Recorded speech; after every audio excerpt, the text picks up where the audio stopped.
If you're planning to go to a trading card convention and you want to make sure that you have everything you need to play to the best of your abilities, in this video, I'm going to share with you how I planned my first trip to my first trading card convention, what I experienced now that the first day is over, how I'm going to adjust for the second day so you can better plan and prepare for what you need to have your first time. And hey, even if it's not your first time, if it's your second, third time, there may be some things I list here or showcase here that you are going to want to know because you didn't know that maybe that's something you should have. So let's get into it. And before we go further, howdy. My name is American Texan and I love trading card games, specifically Wonders of the First. But this content can be good whether you're playing Magic, Sorcery, Lorcana, anything where you might find yourself playing in a competitive or maybe a friendly sealed tournament. There are some things that you're going to want to take, not just for the game, but also for your own health. So I'm going to go through I got my bag here after my first day. I'm going to share some of the things that I brought that was handy, maybe a couple things that were not so handy, as well as what I need to make sure I bring tomorrow for day 2, because there are 2 tournaments that I'm competing in. So first off, you're going to want a good comfy backpack. I've got this OGO backpack here. Now this is my work backpack. I tried to use one of those sling bags. It just didn't fit enough stuff.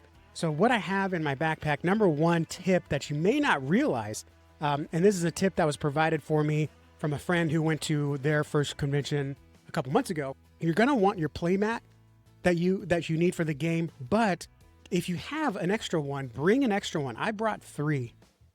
Bring your playmat, bring a second playmat for a friend, and bring a third playmat if you have one to loan out to someone that might need it.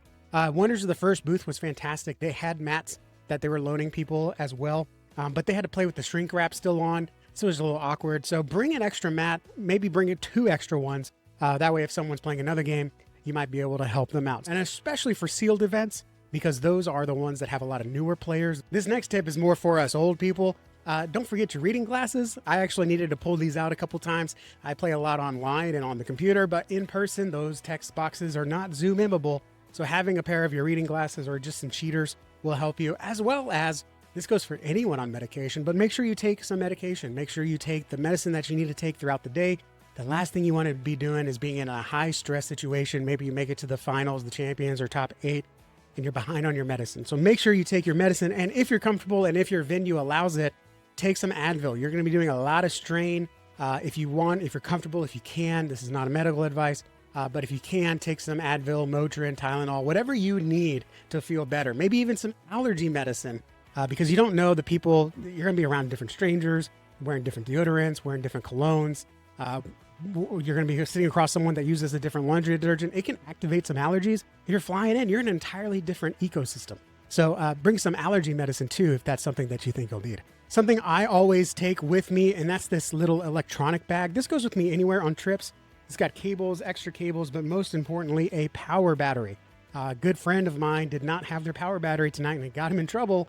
So make sure you have a power battery, plug it in the day before. And if you have multiple ports, again, we're in trading card games because we like to play games with people. People like to play games with people that are nice. We do favorable trades with people that are nice. So if you have a battery charger that has more than one power port on it, don't hog it. If you think you got enough power, enough juice to last throughout the day, share some of that power. If you want to go above and beyond, bring some extra cables for friends too. Lightning cables for us simple iPhone folk, and USB cables for the smart, savvy, hip Android users.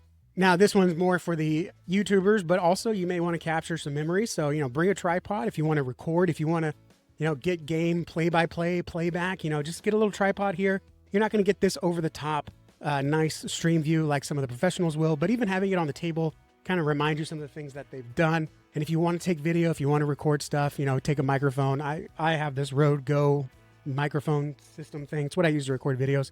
But that's a little extra, but you don't necessarily need that. But anything you need to take pictures, maybe you want to take a camera or just get this little tripod. I'll put a link down below to this one on Amazon. It's actually very affordable. And it's nice not to have to carry your camera. Or if you're in a crowd, it adds an extra 2 feet to your height. In addition to your battery charger, your portable charger, you may find some wall ports. So if there's wall ports available, don't use up your portable charger. Go ahead and bring a charger that plugs into the wall. That way you can share that. Maybe even charge your battery charger if you need. And this is more of something for work, but you might have some laying around. A power surge or a power surge. What do you call these things? Power strip. Get a power strip and bring it with you. That way you can share some of the power if you find some on the wall, or if you need to charge your iPad and your phone at the same time if you're using that. Which is actually my next thing. If you are going to need some kind of device, you can take an iPad. I have an iPad mini here that I take. I have a little app on it I use to track power and resources and energy. Didn't use it tonight on my first day, but it's nice to have it in case I needed it. Maybe you do work and you need to be able to answer some emails real quick. Maybe if you do customer support, you run a business, you got to take a call on the fly. You never know how this stuff happens. It's nice to have a little device. I would not take my laptop. Some people had their laptops and they were smaller laptops, which I think is more doable, but I wouldn't take your laptop. Just seemed like a lot to do, only if you're really super comfortable or only if you really need it for some specific application. So you'll notice so far I've really talked about things that you need personally for your own health, mental health, communications with the phone and everything. There may be other things that I missed. As I go into the stuff you might need for your card game, just remember that you don't need everything. Just because you can have special dice or tokens doesn't mean you need them. Just have a plan for what you're going to do going in, and also have a budget. There are vendors throughout the conventions that are going to have special artwork, special cards. They'll be doing trades and everything. So go ahead and put together a budget. How much can you spend? Myself, I sold a few cards and that's my money for the weekend. And if I don't win any money or cash prizes, well, I basically just have enough for parking and food, which I think is a great blessing. But make sure that if you are going to go with the intention to buy things, know what your budget is. Don't be swiping the credit card and figuring out later. Have a budget, stick to it, and, take some cards with you. And if you find something you really want and you want it more than the cards you have, go and trade some cards for what you want. Which brings me to something I wish I had today. I just ran out of time. I got this trading card binder here. It is much nicer than the one I show in my collection because this one's travels.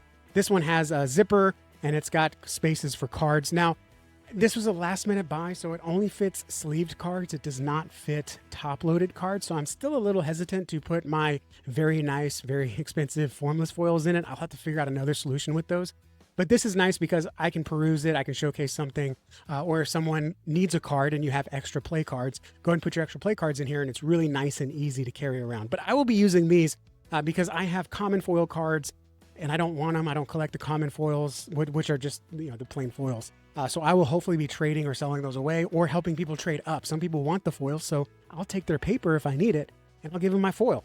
And if they're nice enough, I'll just do an even trade, or maybe we can do 2 papers to 1 foil. It just depends on what the card is. But having a nice binder like this one, it lays flat. It still holds 350 cards.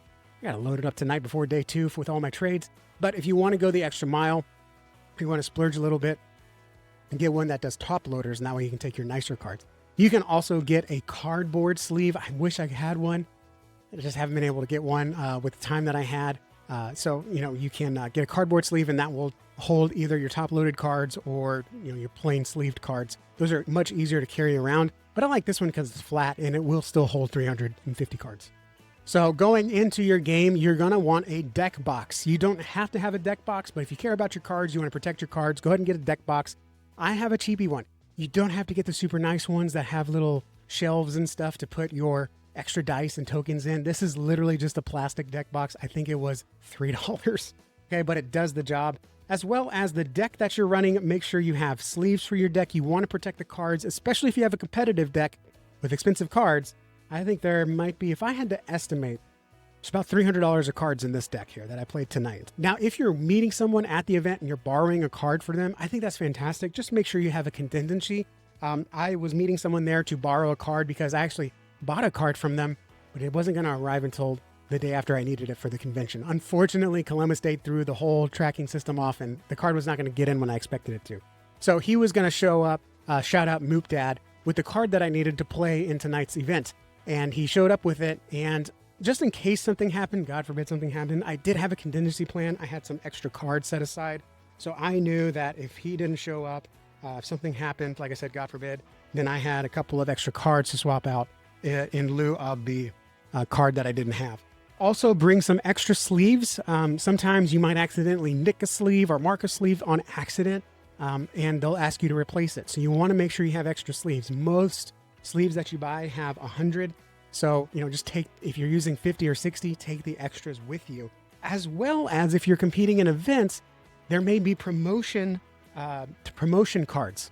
So you want to make sure you have extra sleeves for your promotion cards. Here is the promotion card. Get my Band-Aid out of there. Here's the promotion card. This is a special card, the first. It's only available at these SCG cons for winners of the first. This is a beautiful card. You want to have a sleeve for it. I had a special sleeve just for that one. So there you go. Deck box, deck sleeves for your deck, as well as extra cards, contingency cards if you're borrowing, and then some extra sleeves in case you nick one, mark one, or get a special promo card. Now, if you're playing in sealed events, that's opening packs and building a deck with a brand new pack or a brand new box or bundle, or if you're doing drafts where you're doing the same thing but you're swapping the cards around, you may want to bring some sleeves. Now, in Wonders of the First, because some cards are two-sided when you do sealed events, you have to use sleeves. So you have to bring sleeves. Now, of course, the conventions will have sleeves there. I don't know how much they cost. You could even buy sleeves with price tickets if they do that, like they do at the SCG Con. But I would assume it's going to be cheaper at your local game store or at Target. And these are Dragon Shields. These are my favorite. These will be linked down below in a document I have for my favorite trading card shipping supplies. I'll put these down there. And these are, oh, I had it upside down. These are fun too because they come in different colors. So I got black here. Saw someone playing with a really pretty gold color tonight. I thought that was really, really lovely. So you can get different colors for that. I don't know if any other games use special game pieces, but Wonders of the First, we use stones. We have 7 realms where we have to battle it out for the stones. So, you can use anything to represent stones, but we actually have in the starter sets, they give us these special gems to use for stones. So I brought a pack, and I'm actually going to bring a bunch of extra packs of stones for the sealed event tomorrow just to give away. So bring those, as well as any dice you need. I have my favorite dice in here. Now, this is 2 sets of D&D dice that I use for just personal tracking. I don't actually put these on the playmat. For that, I do have special dice. Now, this is where I say you don't have to go overboard, okay? When I started, I did not have these special dice. I'm going to try to show it to you here because I don't have my camera set. Oh, it actually looks good. So I have these special dice, D6s, green and red, obviously for +1, -1. And then I've got a whole box here. This is made by my brother-in-law. Made me a little dice box. And this is actually the dice tray that you can roll in. It's nice felt. I've got more dice in here in case I need it, but I also have poker chips. So I use these in Wonders. We have different counters. So we have null counters. I just use a black poker chip. We have shield counters. I use a red poker chip. We have growth counters. I might use this blue poker chip. We also need to make sure we know who starter players are. So can you guess where I got this from? Can you guess where I got this thing from here, right here? So I got this from our poker set. Now, if you don't have a poker set, don't go out and buy one. But if you have one laying around, or I would bet even your parents or uncle and aunts might have a poker set, they may be willing to let you take a couple of poker chips out of there. But I really like poker chips. And another pro tip, if you do use poker chips, get yourself a dry erase marker and you can make those chips say whatever you want. So just get a bunch of poker chips, maybe even just a sleeve of white, what are called dollar chips from Amazon, and then you can write whatever you want on the chip. So just having all that said, having tokens or some kind of dice representation that you need can be very helpful and help the game run real smooth. And I will wrap it up on 2 more things just about personal health. I recommend having a first aid kit. Actually, funny enough, I got a paper cut this morning moving around my card boxes. The card didn't cut me, the box cut me.